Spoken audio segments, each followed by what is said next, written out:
friends, we made it. We are on the last section of Percy Jackson. In the last part, we found out that Percy's prophecy came true. He was betrayed by someone who called him a friend. It was Luke. All along, Luke was the one who stole the Master Bolt and the Helm of Darkness, and Luke is working for Kronos. So Luke set this poisonous scorpion on Percy, and then Luke disappeared. Percy got stung by the scorpion, and the last thing we read was then everything went black. So that's where we left off. Here we go, starting chapter 22, part 2, the end of the book. I woke with a drinking straw in my mouth. I was sipping something that tasted like liquid chocolate chip cookies. Nectar. I opened my eyes. I was propped up in bed in the sick room of the big house, my right hand bandaged like a club. Argus stood guard in the corner. Annabeth sat next to me, holding my nectar glass and dabbing a washcloth on my forehead. Here we are again, I said. You idiot, Annabeth said, which is how I knew she was overjoyed to see me conscious. You were green and turning gray when we found you. If it wasn't for Chiron's healing. Not now, Chiron's voice said. Percy's constitution deserves some of the credit. He was sitting near the foot of my bed in human form, which was why I hadn't noticed him yet. His lower half was magically compacted into the wheelchair, his upper half dressed in a coat and tie. He smiled, but his face looked weary and pale, the way it did when he'd been up all night grading Latin papers. How are you feeling? He asked. Like my insides have been frozen and then microwaved. Apt, considering that was pit scorpion venom. Now you must tell me, if you can, exactly what happened. Between sips of nectar, I told them the story. The room was quiet for a long time. I can't believe that Luke... Annabeth's voice faltered. Her expression turned angry and sad. Yes, I can believe it. May the gods curse him. He was never the same after his quest. This must be reported to Olympus, Chiron murmured. I will go at once. Luke is out there right now, I said. I have to go after him. Chiron shook his head. No, Percy. The gods won't even talk about Kronos, I snapped. Zeus declared the matter closed.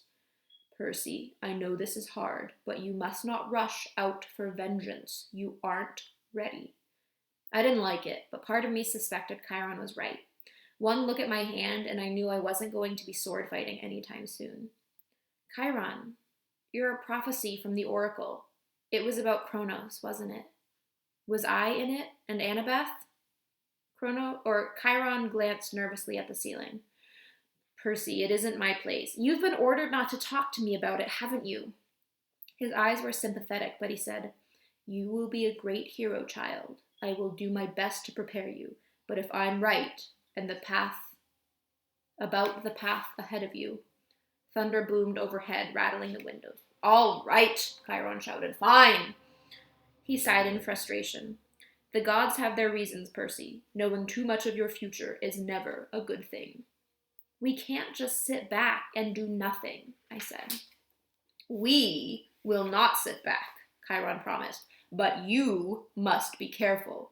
Kronos wants you to come unraveled. He wants your life disrupted, your thoughts clouded with fear and anger. Do not give him what he wants. Train patiently. Your time will come.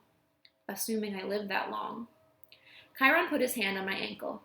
You have to trust me, Percy. You will live, but first you must decide your path for the coming year. I cannot tell you the right choice. I got the feeling that he had a very definite opinion, and it was taking all his willpower not to advise me. But you must decide whether to stay at Camp Half-Blood year-round or return to the mortal world for 7th grade and be a summer camper. Think on that. When I get back from Olympus, you must tell me your decision. I wanted to protest. I wanted to ask him more questions, but his expression told me there could be no more discussion. He had said as much as he could. I'll be back as soon as I can, Chiron promised. Argus will watch over you. He glanced at Annabeth. Oh, and my dear, whenever you're ready, they're here. Who's here? I asked. Nobody answered. Chiron rolled himself out of the room. I heard the wheels of his chair clunk carefully down the front steps, 2 at a time. Annabeth studied the ice in my drink. What's wrong? I asked her. Nothing, she set the glass on the table. I just took your advice about something. You, need anything? Yeah, help me up. I want to go outside. Percy, that isn't a good idea. I slid my legs out of bed. Annabeth caught me before I could crumple on the floor. A wave of nausea rolled over me. Annabeth said, I told you. I'm fine, I insisted. I didn't want to lie in bed like an invalid while Luke was out there planning to destroy the Western world. I managed a step forward, then another. Still leaning heavily on Annabeth, Argus followed us outside, but he kept his distance. By the time we reached the porch, my face was beaded with sweat. My stomach had twisted into knots, but I had managed to make it all the way to the railing. It was dusk. The camp looked completely deserted. The cabins were dark and the volleyball pit silent. No canoes cut the surface of the lake. Beyond the woods and the strawberry fields, the Long Island Sound glittered in the last light of the sun. What are you going to do? Annabeth asked me. I don't know. I told her I got the feeling Chiron wanted me to stay year-round, to put in more individual training time, but I wasn't sure that's what I wanted. I admitted I'd felt bad about leaving her alone, though, with only Clarice for company.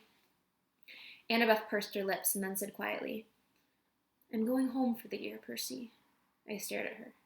You mean to your dad's? She pointed toward the crest of Half-Blood Hill. Next to Talia's pine tree, at the very edge of the camp's magical boundaries, a family stood silhouetted. 2 little children, a woman, and a tall man with blonde hair. They seemed to be waiting. The man was holding a backpack that looked like the one Annabeth had gotten from Waterland in Denver. I wrote him a letter when we got back, Annabeth said, just like you suggested.